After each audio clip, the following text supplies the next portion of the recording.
Good, yourself? You gonna do everything again? Yep, doing everything. Just got done with the bench today, and the rest of the running stuff tomorrow. How'd you do on the bench? Not as good as I liked, but you get another opportunity back next in pro day, so you're looking forward to that. But you got to finish everything else out here. Is the 40 big for you? Do you think? Yeah, I think it's pretty big. Just got to do the stuff I've been doing lately.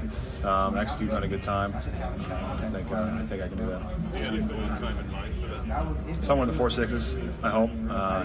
Kind of shooting in the dark there. I don't know exactly what we're going to run there, but hoping for somewhere in the 4.6s.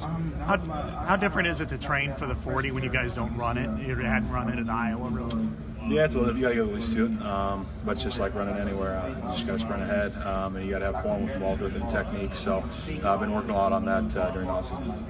How would you describe this process the past couple of days, the first couple of days you've been here? Crazy.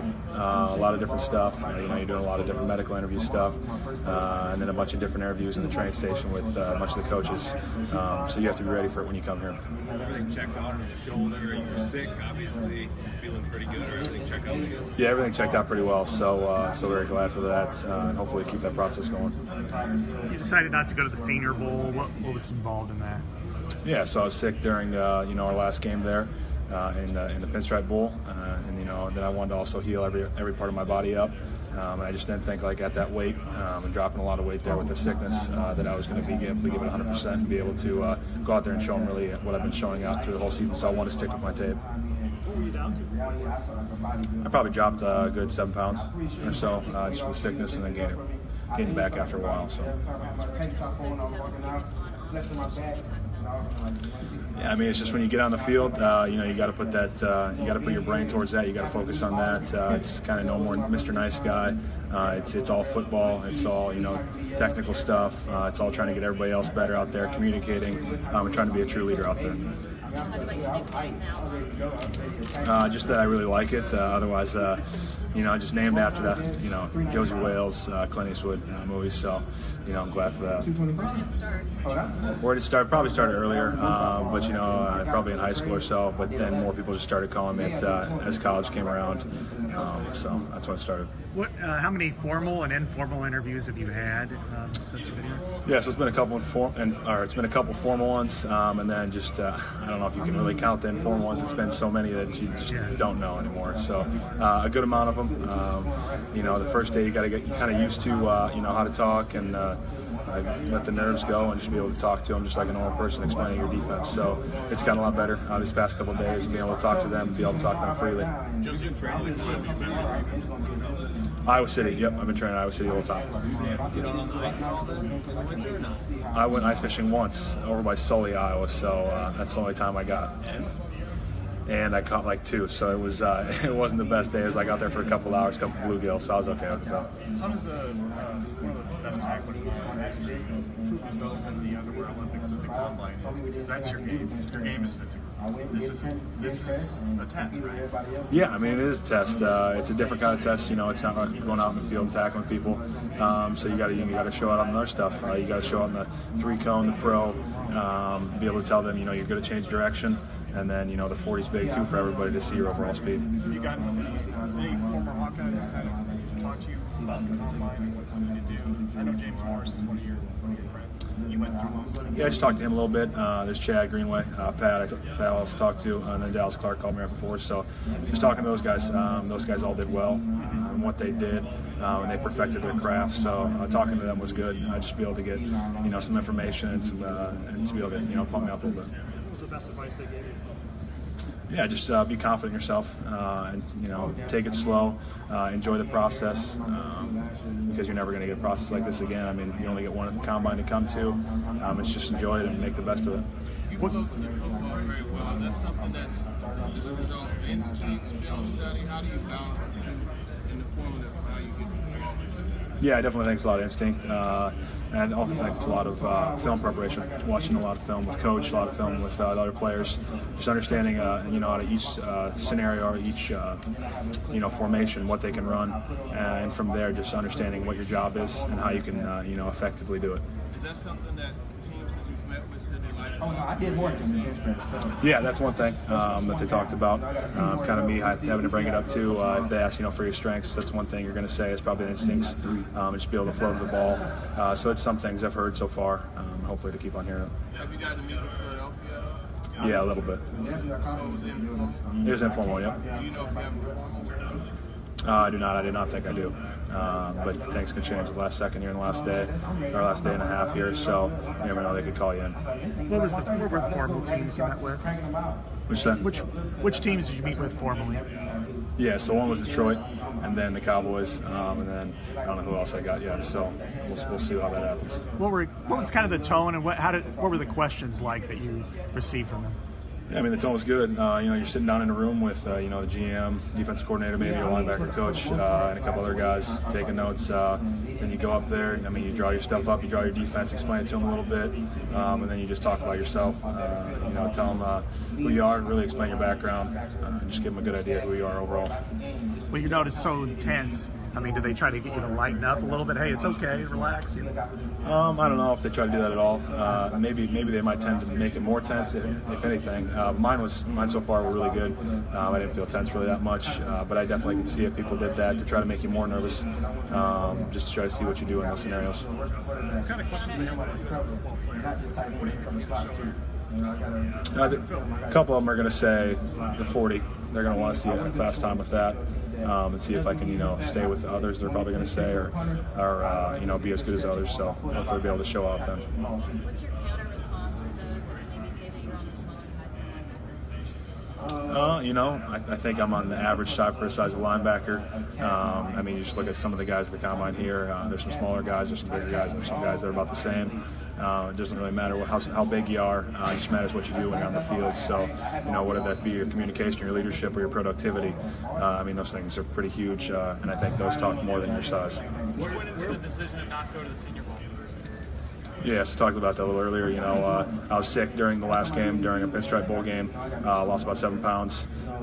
Didn't feel comfortable with taking that next step and going to there, and maybe not being able to, show 100% or what I'm used to.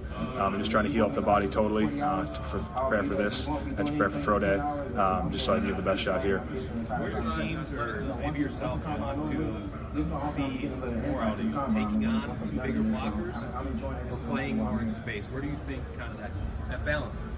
They'll probably talk to me more about playing in space, being able to move around with running backs, tight ends, man coverage, just some more things that I think they've thought of or I've gotten a little hint. It's such a sub-package league. 70% of the plays are in sub-packages. So 3-4, 4-3, kind of interchangeable. What have they discussed about you and your specific types of positions at the next level? Yeah, it changes with every conversation. You talk to a lot of them. It's about middle linebacker communicating. You're going to be the guy calling the plays. You're going to be the guy getting everybody else lined up. And so that's what I've gotten to so far. I haven't talked about a lot of sub-packages, just our own nickel defense a little bit with teams. But it's more of the base stuff that I'm talking to them about lately. Besides athleticism, is there a particular player in the NFL you kind of compare yourself with? Just kind of Luke Kuechly. Look at him in his film preparation. You can definitely see it with anticipation before plays, recognizing plays by the formation, by techniques. If a guy's sitting back a little farther, guards sitting back, maybe going to pull, power, stuff like that. So, Jack Betcha. What's that? Yeah, your film's your body of work there that you did, and it's what you're going to be able to do later on. So, it's just giving them some insight. I think a lot of them have watched it so far, so they understand what I can do. Is the 40 thing Scott asked about earlier, is it kind of mad that you guys don't do that at Iowa? That's not a little bit of a mystery. I'm sure you've done it a few times before you got here. But Yeah, I understand why we don't run it with hamstring-wise. Once you get past a certain yard mark, you're more likely of, doing something with your hamstring. So it's fine that we don't do it. And just doing it now is just you got to be able to react to it. You got to be able to adjust, and that's the name of this game, is being able to adjust to things. So it's fine. How much of an advantage is it to practice against a hostile offense? How much of an advantage you said? Yeah. Yeah, it was pretty good. good. You know, being able to go against them every day, and you know, we got some power stuff with them, and sometimes they can spread it out. So I think, you know, going against our offense, and especially the offensive line that we had at the university, is definitely a good thing and an advantage. You know, going into the combine here and going into the draft. Yep. Who's the toughest guy on the line? On our O-line, that's tough. I mean, you got Sean Welsh with the grip of a bear, so he might be one of the better ones. And then you also got some other guys. I mean, there's James Daniel's pretty good too. Really good footwork. He can get you in bad places just with how quick he is. How do you sell yourself to NFL teams? I just talk a little bit about productivity, dependability, and then leadership. Just try to explain them. You know, through the past 3 years, 2 years, you know, being captain, 3 years, whatever people are saying about it, they change it back and forth. I don't know what it is anymore.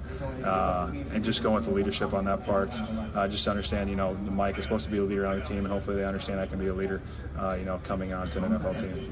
You know, looking at it in Iowa a little bit, who do you think's got a good chance to replace you? Who do you think's maybe somebody who can try to step in and fill that role that you filled the last few years? Yeah, I think there's a couple guys that I know of that you know, we left behind after this year that weren't like transfers or JUCO guys that I really honed into at the end of the season. Is probably Jack Hockaday and Christian Welsh, and then there's Amani Jones and Aaron Mintz. I mean, those are the 4 guys that I look at when I look back on the inside. But there's also some other guys that, you know, they can always come up. Just depends what kind of spring ball they have, what kind of effort they want to put into it. If they talk to teams, talk to an adjustment, if you go to like a New York or an LA, you're a small town guy. Do they ask you that, or do you think about this? Yeah, there was one guy from New York asked me about it the other day, how I'll adjust, if I can adjust. And, you know, the answer to that is yeah. I mean, adjusting from a small town to a little bigger, Iowa City's still small, very small. So, I mean, just matured in that way, and I think I'll be able to take that next step. I know I'll be able to take that next step and be able to, you know, go to a big city and just focus on football. That's what it's going to be. Have you talked to George at all through this process? Kittle? No, not yet. I'll talk to him probably after I run, and he'll probably make fun of me if I go slow. And if I'm fast, hopefully I can shove that in his face. What kind of assets do you think that they see of you, maybe on film, they've discussed with you? We like you that you've done this or you do this.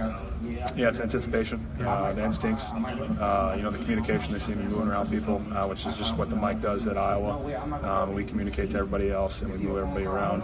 So there's just some things that they mentioned that they liked and they saw out of my game. Phil's kind of dropping hints that maybe the Ben Niemann position becomes kind of a safety hybrid. He's already a hybrid, more of a safety. Yeah. Do you buy that? I don't know what's going to happen. You never know. You know, you got your Voss back there. You never know what's going to happen with him or Snyder. So, you know, you could always bring one of those guys down, just make them a little heavier. They'd probably work out. I feel like there's always questions about him. There was a high school. It's amazing the way he does. Yeah, I mean, there's always going to be questions. They're going to think maybe you're not fast enough, maybe not side to side, you're not good enough there, or whatever, you're not tall enough, you're not no man enough. There's always questions with everybody. But those have been a couple of questions with me that they've had, that I've gone through that adversity, you know, to come into the college ball and hopefully doing it again, going to the NFL. How much do you draw when you 2-star mentality? How much do you hold that in front of you? How much do you exist? That motivates me a lot, you know, coming from high school, not being a recruiter really.